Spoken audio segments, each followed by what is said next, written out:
Je vous emmène à présent dans la ville de Belfort, la digne représentante de la région Bourgogne-Franche-Comté. Sur les hauteurs de la ville, sa citadelle est un bijou de l'architecture militaire française. Ces hautes murailles qui dominent un panorama époustouflant nous racontent 800 ans d'une histoire mouvementée. Au pied de la citadelle trône le lion de Belfort, une sculpture monumentale qui, depuis 1880, veille sur la ville et ses habitants. Ce monument nous réserve quelques surprises, des rencontres insolites et des personnages hauts en couleur. Cette citadelle sera le verrou de la porte de Bourgogne. Cela fait plus de 20 ans que Jérôme Marche se passionne pour la citadelle de Belfort.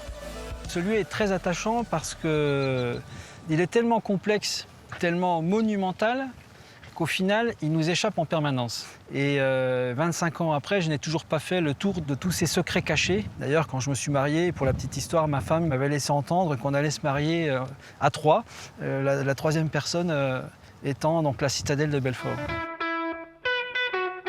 Pour comprendre la fondation de cet imposant monument, il faut découvrir la géographie très particulière de Belfort, implantée sur une trouée entre deux montagnes.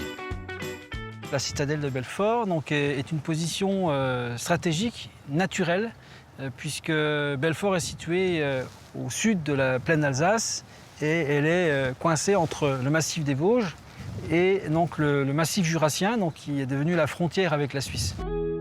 Belfort est donc situé sur une importante voie de communication au carrefour de la France, de l'Allemagne et de la Suisse. C'est un lieu très convoité, très disputé, qu'il a fallu fortifier dès le Moyen-Âge. Mais c'est au XVIIe siècle qu'un célèbre architecte va transformer le vieux château médiéval en citadelle royale, le marquis de Vauban. Sébastien Le Prestre, plus connu sous le nom de Vauban, c'est le formidable ingénieur et architecte militaire de Louis XIV. Fin stratège et bâtisseur de génie, c'est lui qui encourage le roi Soleil à faire fortifier les frontières naturelles du royaume de France. Le nom de Vauban est à jamais attaché à cette frontière de fer. Ce titanesque réseau de fortifications construit entre 1665 et 1707 et qui restera fonctionnel jusqu'au XIXe siècle. De la Bretagne aux Alpes, il conçoit ou améliore près de 150 places fortes, dont la citadelle de Belfort. Vauban va dessiner en fait un pentagone dans lequel donc, il intègre la vieille ville médiévale.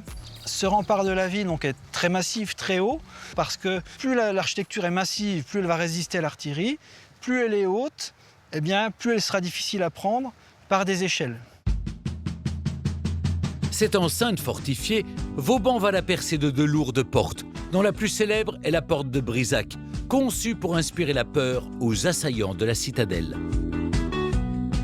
Vauban, donc, il a en tête l'idée de représenter l'autorité royale, la puissance de son maître, Louis XIV. Et donc on retrouve ici donc, le canon architectural antique avec ses piliers plaqués, ses colonnes plaquées, ce fronton triangulaire, une figure humaine qui rayonne, et ça renvoie directement au roi Soleil.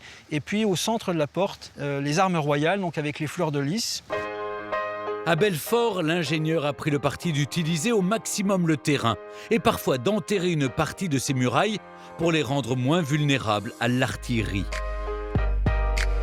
De nouvelles enceintes seront ensuite ajoutées par le général Haxo. Aujourd'hui encore, Ah, mes seigneurs, il n'est pas rare de croiser un illustre personnage dans les couloirs de la citadelle. je me présente, Sébastien Le Prestre, marquis de Vauban. Sa Majesté le Roi nous fait l'honneur et la grâce de nous rendre visite. Il arrive demain. Je vais devoir lui faire visiter Belfort et lui prouver le bien fondé de mon système de fortification. Permettez-moi de répéter mon rôle en vous présentant mes travaux. Régulièrement, la citadelle de Belfort organise des visites théâtralisées. Regardez ces fortifications, elles seront imprenables.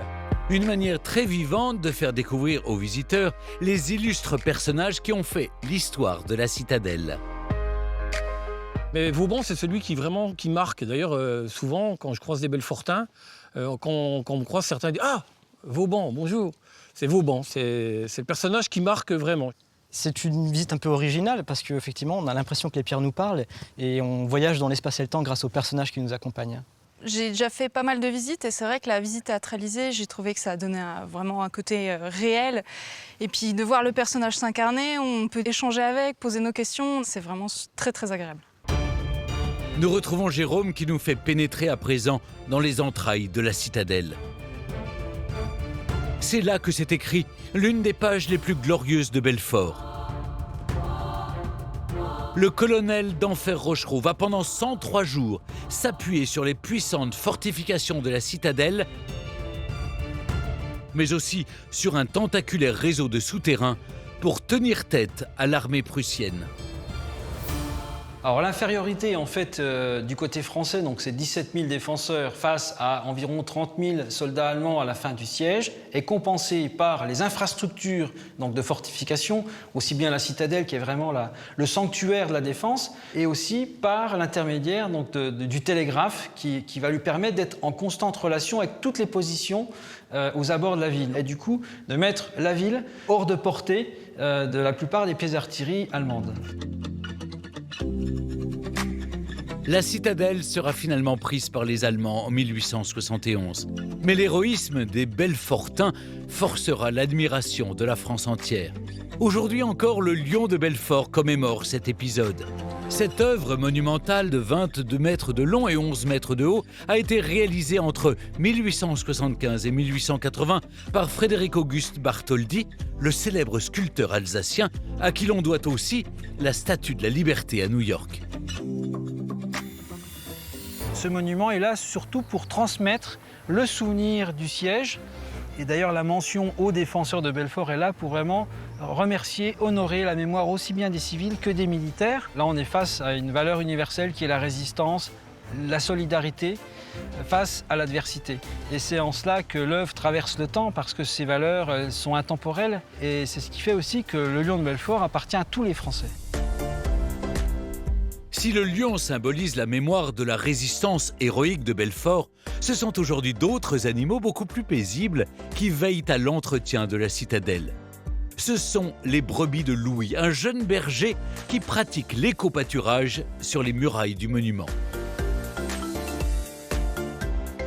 C'est agréable quand même de dire on est dans un patrimoine qui encore aujourd'hui est là, qui est encore debout, et on l'entretient pour qu'il reste debout encore des années. Et ça, c'est merveilleux. Il faut continuer dans ce sens-là. Il faut garder ce que nos anciens ont fait. Un petit conseil de visite, ne manquez pas la terrasse de ce prestigieux monument d'où vous pourrez admirer le panorama exceptionnel sur la trouée de Belfort et la fameuse ligne bleue des Vosges.